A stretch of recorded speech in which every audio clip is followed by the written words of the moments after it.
Pourquoi? Tu ne peux pas oublier cette personne. La réponse de Carl Jung. Il y a une personne dans ta vie que tu n'arrives pas à oublier. Tu le sais déjà. Tu n'as même pas besoin de fermer les yeux pour la voir.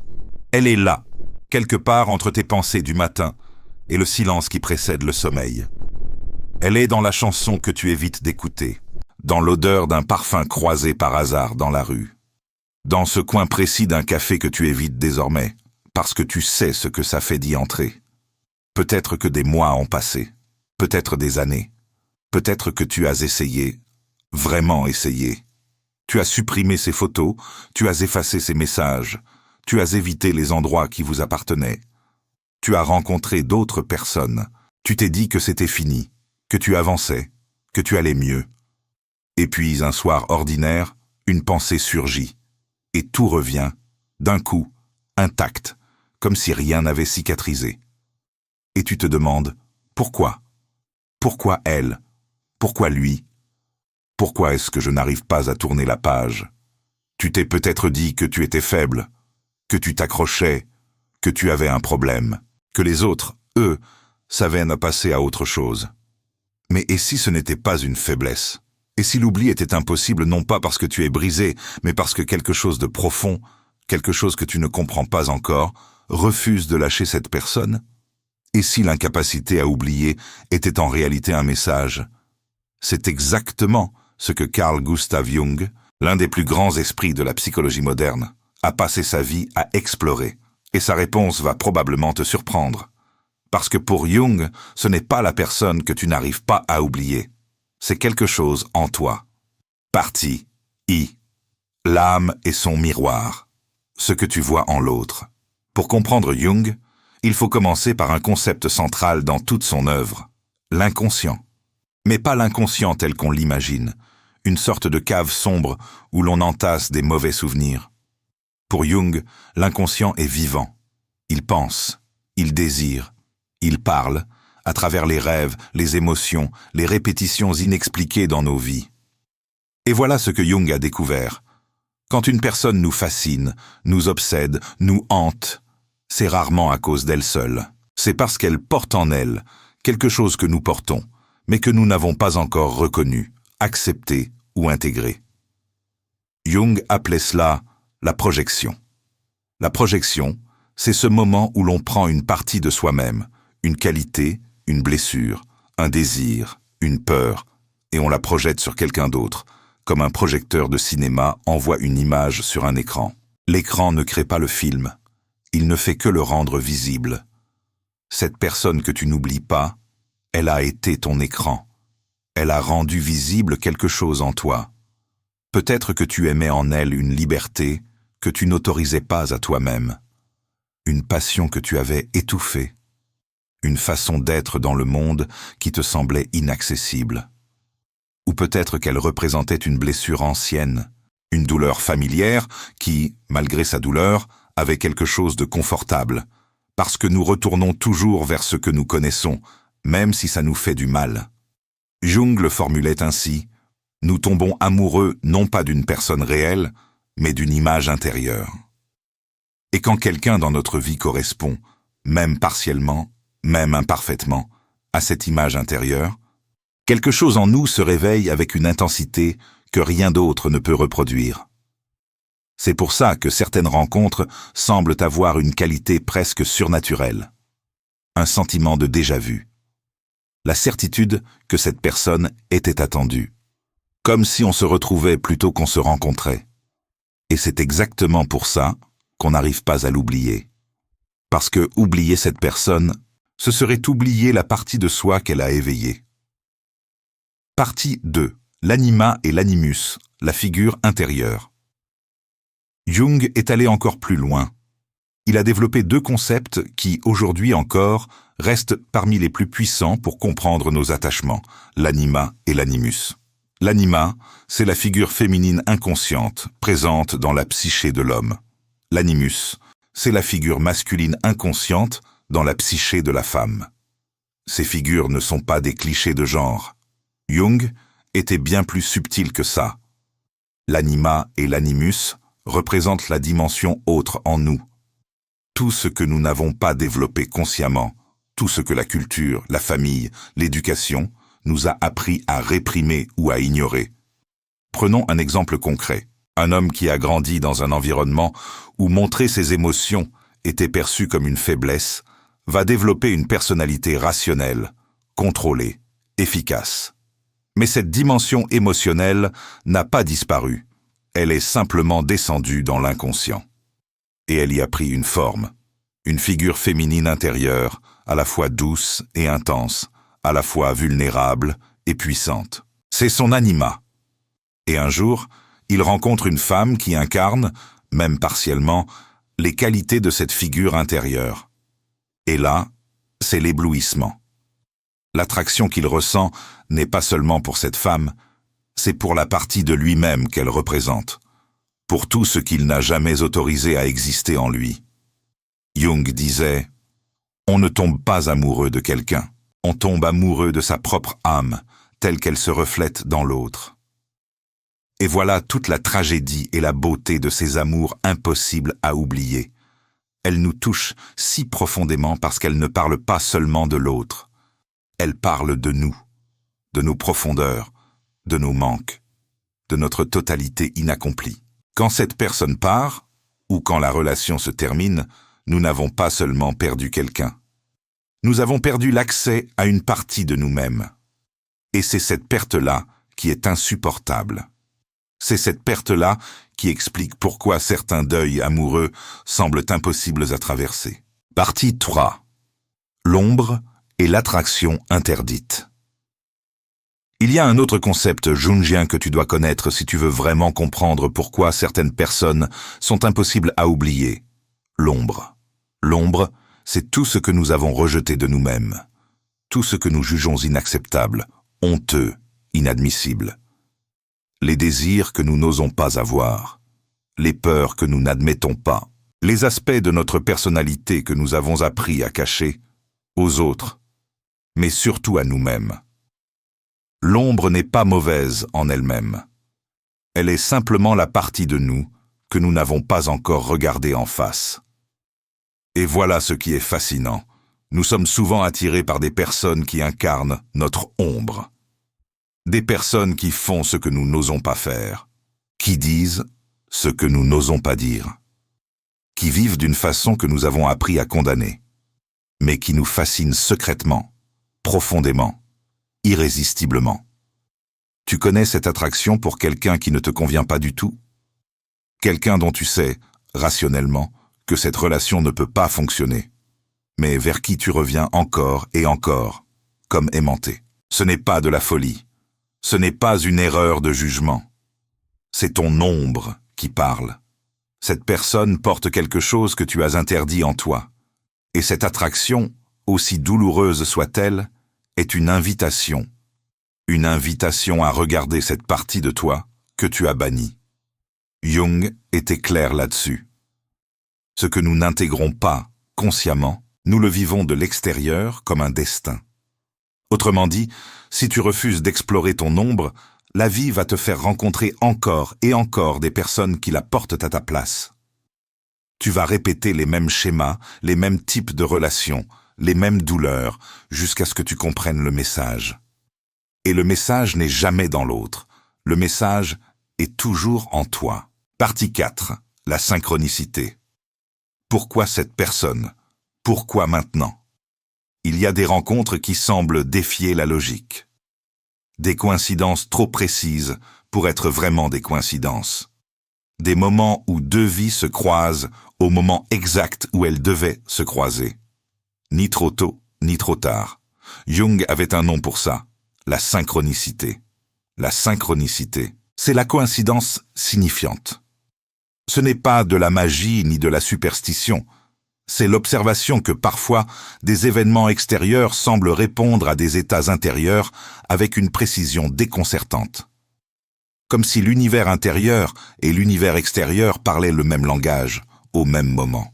Quand tu rencontres quelqu'un qui te bouleverse, qui entre dans ta vie comme s'il avait toujours été là, ou qui disparaît au moment précis où tu commençais à baisser ta garde, Jung dirait que ce n'est peut-être pas un hasard. Cette personne est peut-être apparue parce que quelque chose en toi était prêt pour cette rencontre. Prêt pour ce qu'elle allait révéler. Prêt pour la transformation qu'elle allait déclencher. Cela ne veut pas dire que la douleur est justifiée ou que chaque relation difficile a un sens mystérieux. Cela veut dire que notre psyché a une intelligence propre. Qu'elle attire vers nous des expériences qui correspondent à notre niveau de développement, à nos blessures non guéries, à nos questions non résolues, à notre potentiel non encore actualisé. Cette personne que tu n'arrives pas à oublier, peut-être est-elle arrivée au moment précis où une partie de toi était prête à changer. Et peut-être que l'oublier serait trahir cette transformation qui a commencé avec elle. Partie fin. Le complexe. Quand le passé gouverne le présent. Pour aller encore plus loin dans la compréhension jungienne de l'attachement, il faut parler des complexes. Dans le langage populaire, avoir un complexe signifie être gêné par quelque chose, son physique, son statut. Mais pour Jung, le complexe est quelque chose de bien plus précis et de bien plus puissant. C'est un nœud émotionnel inconscient, formé autour d'une expérience fondatrice, souvent vécue dans l'enfance et qui continue d'agir dans notre vie adulte à notre insu. Un complexe peut se former autour d'une expérience d'abandon, autour d'une blessure de rejet, autour d'un amour conditionnel, ce parent qui n'aimait que lorsqu'on performait, qu'on obéissait, qu'on souriait. Ces expériences laissent des traces dans l'inconscient, et ces traces cherchent à se reproduire. Non par masochisme, mais parce que l'inconscient cherche toujours la résolution, la guérison, la compréhension de ce qui n'a pas encore été compris. Et voilà le nœud du problème. Tu n'arrives peut-être pas à oublier cette personne parce qu'elle a activé un complexe ancien.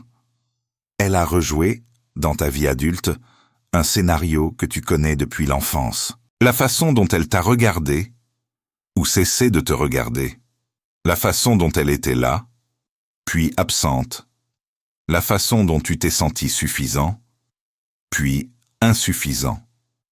Tout cela résonne avec quelque chose de bien plus vieux que cette relation. Ce n'est pas elle que tu n'arrives pas à oublier. C'est la blessure ancienne qu'elle a réveillée. Et cette blessure, elle existait avant elle. Elle existera après elle, si tu ne la regardes pas en face.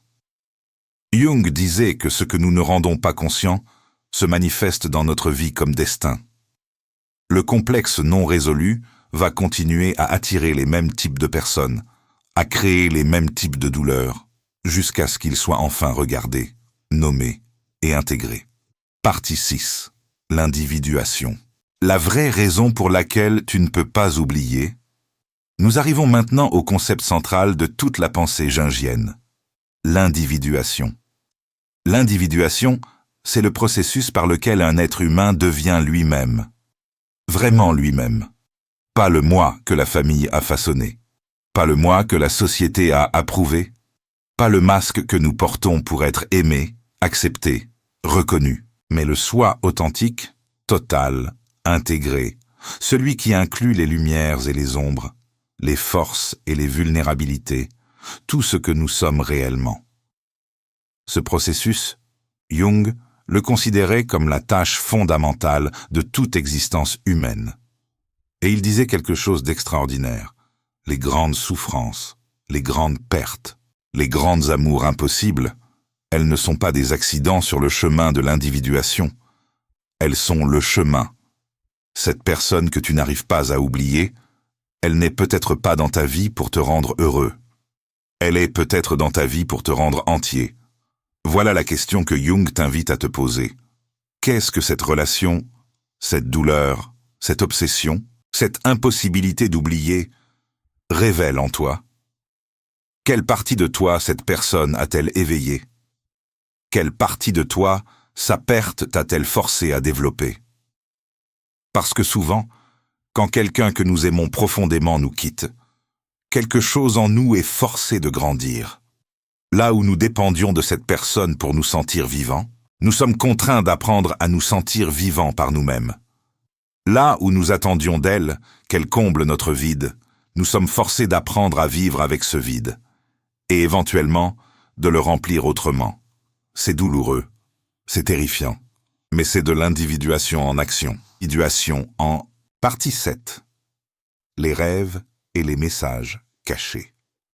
Jung accordait une importance extraordinaire aux rêves. Pour lui, les rêves ne sont pas des productions aléatoires du cerveau pendant le sommeil. Ce sont des messages de l'inconscient, des tentatives de l'âme profonde de nous dire ce que la conscience refuse de voir. Et voilà quelque chose que presque tout le monde a vécu. Cette personne que tu n'arrives pas à oublier dans ta vie éveillée, tu la rêves. Encore et encore, selon des scénarios qui changent, mais dont le thème reste le même. Elle est là, dans tes rêves, et quand tu te réveilles, la douleur revient comme une vague. Pour Jung, ce n'est pas une torture, c'est une communication. Quand une personne revient dans nos rêves avec une telle insistance, l'inconscient essaie de nous dire quelque chose. Peut-être que nous n'avons pas encore compris ce que cette relation nous a appris. Peut-être qu'il reste quelque chose à résoudre, non pas avec cette personne, mais en nous. Peut-être que l'inconscient tente d'intégrer une expérience qui n'a pas encore été pleinement digérée. Jung aurait posé ces questions. Dans tes rêves, comment est-elle? Que fait-elle? Comment te sens-tu face à elle? Est-elle douce ou cruelle? Te fuit-elle ou te cherche-t-elle? Êtes-vous réconciliés ou séparés à jamais? Chaque détail du rêve est une information sur ton état intérieur. Cette personne dans le rêve n'est pas vraiment elle. C'est une figure symbolique créée par ton inconscient pour représenter quelque chose, une blessure, un désir, une peur, une aspiration. Et en comprenant ce qu'elle représente, tu commences à comprendre ce dont tu as besoin. Ce n'est pas pour rien que Jung disait « Jusqu'à ce que tu rendes l'inconscient conscient, il dirigera ta vie et tu appelleras ça le destin. » Partie 8. Le deuil amoureux, selon Jung, ce que personne ne t'a dit. Le deuil amoureux est l'une des expériences les plus universellement douloureuses de l'existence humaine. Et pourtant, notre culture le traite comme une maladie à guérir le plus vite possible. On te dit de passer à autre chose, de ne pas rester coincé, d'aller de l'avant. Jung aurait été profondément en désaccord avec cette approche. Pour lui, la douleur du deuil amoureux n'est pas un obstacle à surmonter, c'est un processus à traverser. Et ce processus a une intelligence propre, il est là pour quelque chose. La douleur que tu ressens quand tu penses à cette personne, cette douleur qui ne part pas, qui revient même quand tu croyais qu'elle s'était atténuée, cette douleur est le signe que quelque chose de réel a eu lieu, que quelque chose de profond a été touché. Et que ce quelque chose mérite d'être honoré, pas étouffé. Jung parlait de ce qu'il appelait la nécessité psychologique du deuil. Le deuil, ce n'est pas seulement pleurer quelqu'un, c'est faire le deuil de qui on était avec cette personne. C'est laisser mourir une certaine version de soi, celle qui existait dans le contexte de cette relation. Et cette mort-là est réelle.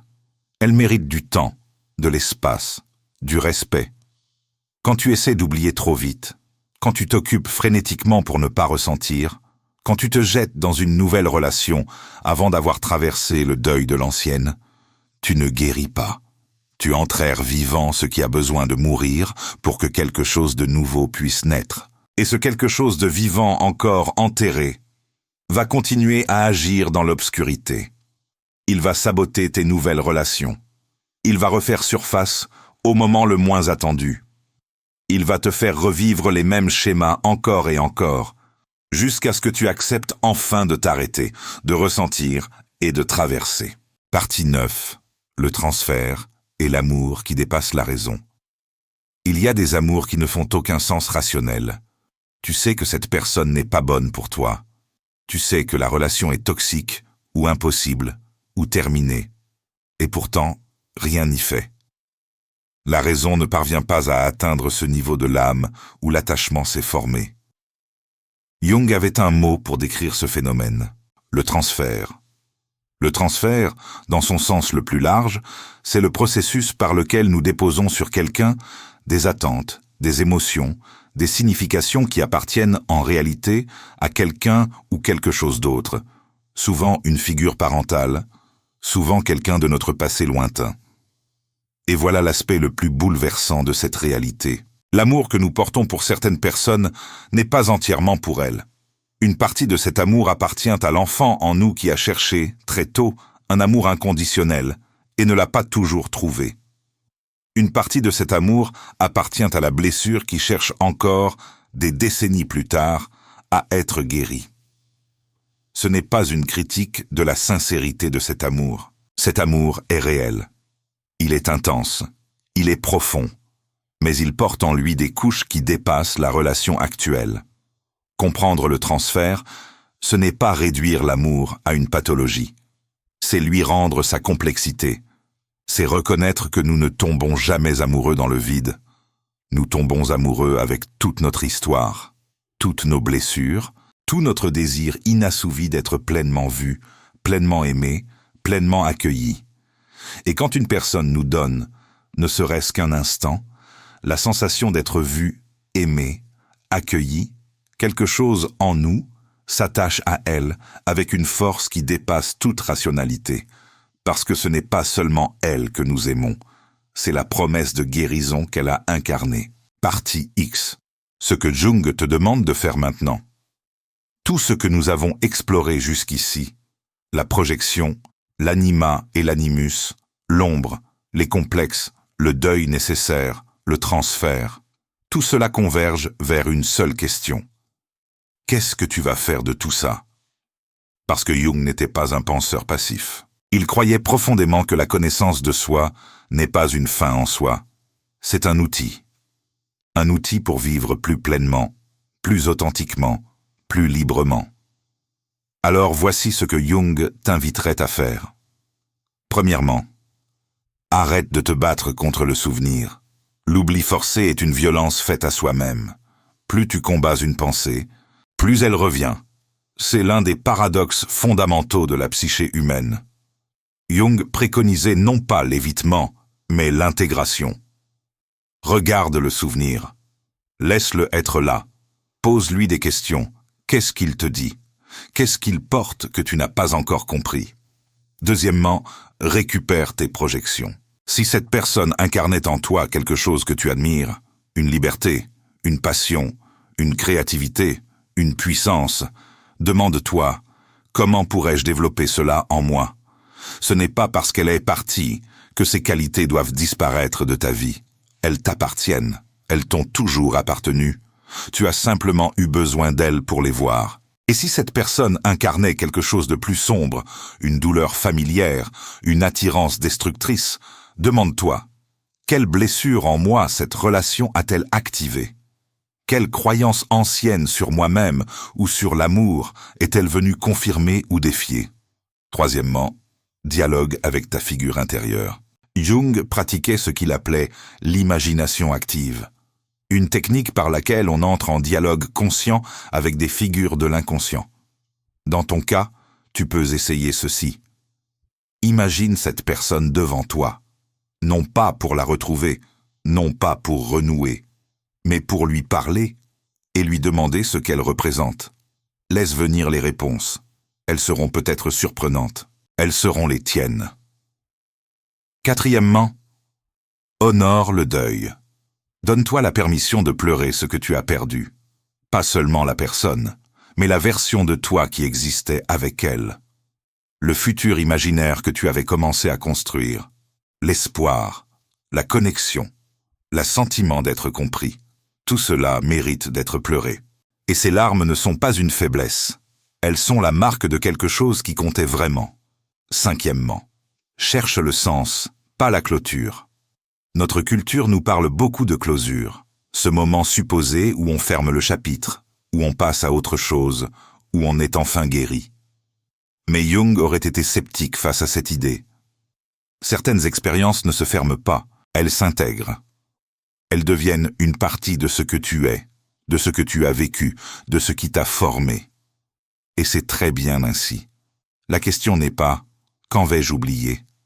La question est « qu'est-ce que je peux apprendre de ce que je vis ?» Et qui puis-je devenir grâce à cela? Partie 11. La beauté cachée des amours impossibles à oublier. Il y a quelque chose que personne ne t'a peut-être jamais dit. Les amours impossibles à oublier ne sont pas des accidents malheureux. Ce ne sont pas des erreurs du destin. Ce ne sont pas des preuves que tu es trop sensible, trop attaché, trop incapable de tourner la page. Ce sont des révélateurs, ces relations, qui nous ont ouverts et brûlés en même temps, qui nous ont donné le goût de quelque chose d'immense, puis nous ont laissés dans le manque. Ces relations sont celles qui nous ont le plus changés, qui nous ont rendus plus profonds, qui ont fracturé la surface tranquille de qui nous pensions être pour laisser monter quelque chose de plus vrai, de plus complexe, de plus vivant. Carl Jung croyait que l'âme cherche toujours à croître, et que la croissance passe rarement par le confort. Elle passe par la friction, par la perte, par la rencontre avec sa propre profondeur. Cette personne que tu n'arrives pas à oublier, elle t'a rendu service d'une façon que ni toi ni elle ne compreniez peut-être sur le moment. Elle t'a montré ce que tu désires le plus profondément. Elle t'a révélé ce que tu portes en toi et n'avais pas encore reconnu. Elle a déverrouillé une porte intérieure et même si elle est partie, la porte, elle, reste ouverte. Et ce qui est derrière cette porte t'appartient. Partie 12. De l'attachement à la liberté. Le paradoxe jungien. Il y a un paradoxe au cœur de toute la pensée de Jung. C'est en allant vers la douleur, non pas en la fuyant, qu'on trouve la liberté. Ce n'est pas en oubliant cette personne que tu te libères d'elle. C'est en comprenant ce qu'elle représente.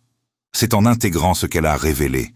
C'est en faisant le travail intérieur que sa présence, puis son absence, t'a invité à faire. Et là, quelque chose d'étrange se produit.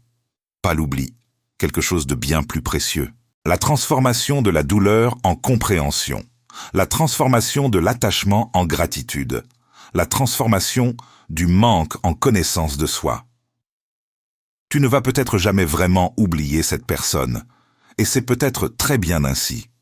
Parce que quand tu auras fait ce travail, quand tu auras récupéré tes projections, intégré ton ombre, traversé ton deuil, compris tes complexes, quelque chose changera dans la façon dont tu portes ce souvenir.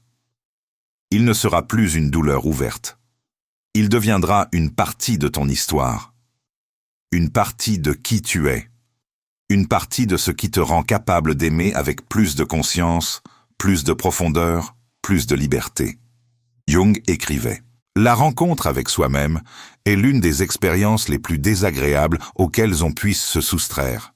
Mais, il ajoutait aussi, ce que tu n'affrontes pas te gouverne, et le chemin vers la liberté, la vraie liberté, pas celle de l'oubli, mais celle de la compréhension, passe par là. » Partie 13. Un mot sur la guérison. Il faut parler de guérison, pas comme une destination, pas comme un état final qu'on atteint et dans lequel on s'installe pour toujours, mais comme un processus, un mouvement, une direction. La guérison jungienne ne ressemble pas à ce que l'on nous vend. Elle n'est pas rapide, elle n'est pas linéaire, elle n'efface pas ce qui a eu lieu, elle ne te rend pas indifférent à ce qui t'a blessé. La guérison jungienne, c'est devenir capable de porter sa propre histoire sans en être écrasé. C'est regarder ses blessures sans en avoir honte. C'est reconnaître ses répétitions sans se condamner. C'est apprendre à se connaître vraiment et à s'accepter dans toute sa complexité. Et quelque chose d'extraordinaire se produit alors. Les personnes qui nous hantaient commencent à perdre leur emprise. Non pas parce qu'on les oublie, mais parce qu'on n'a plus besoin d'elles pour accéder à ce qu'elles représentaient. On a appris à le trouver en soi-même. C'est ça, l'individuation. C'est devenir suffisamment entier pour que l'autre ne soit plus une nécessité, mais un choix. Un choix fait en liberté, en conscience, en plénitude. Et c'est là que les relations changent de nature. Ce ne sont plus des tentatives de se compléter. Ce sont des rencontres entre deux êtres suffisamment entiers pour s'offrir mutuellement quelque chose de réel, sans s'y perdre, sans s'y noyer, sans en faire une question de survie psychique. Alors pourquoi ne peux-tu pas oublier cette personne? Parce que tu n'es pas censé l'oublier. Pas encore. Pas comme ça. Tu es censé la comprendre. Comprendre ce qu'elle porte en toi. Comprendre ce qu'elle a révélé. Comprendre ce que la douleur de sa perte t'a appris et continue de t'apprendre. Carl Jung nous a laissé une cartographie de l'âme humaine d'une profondeur et d'une beauté rares. Et au cœur de toute cette cartographie, il y a une conviction fondamentale. Chaque expérience humaine, même la plus douloureuse, même la plus incompréhensible, contient une invitation à la croissance. Une invitation à devenir plus pleinement soi-même. Cette personne que tu n'arrives pas à oublier, elle est peut-être la messagère la plus puissante que ton âme t'ait jamais envoyée. Non pas pour te faire souffrir, mais pour te réveiller. La question que Jung poserait n'est pas « Quand vais-je oublier ?» La question est « Qu'est-ce que je refuse encore de voir en moi-même ?» Et quand tu commenceras à répondre honnêtement à cette question, quand tu commenceras à regarder les parties de toi que cette relation a révélées avec courage, avec douceur, avec curiosité, quelque chose se transformera. Pas l'oubli, quelque chose de mieux. La liberté. Jusqu'à ce que tu rendes l'inconscient conscient, il dirigera ta vie et tu appelleras ça le destin. Carl Gustav Jung.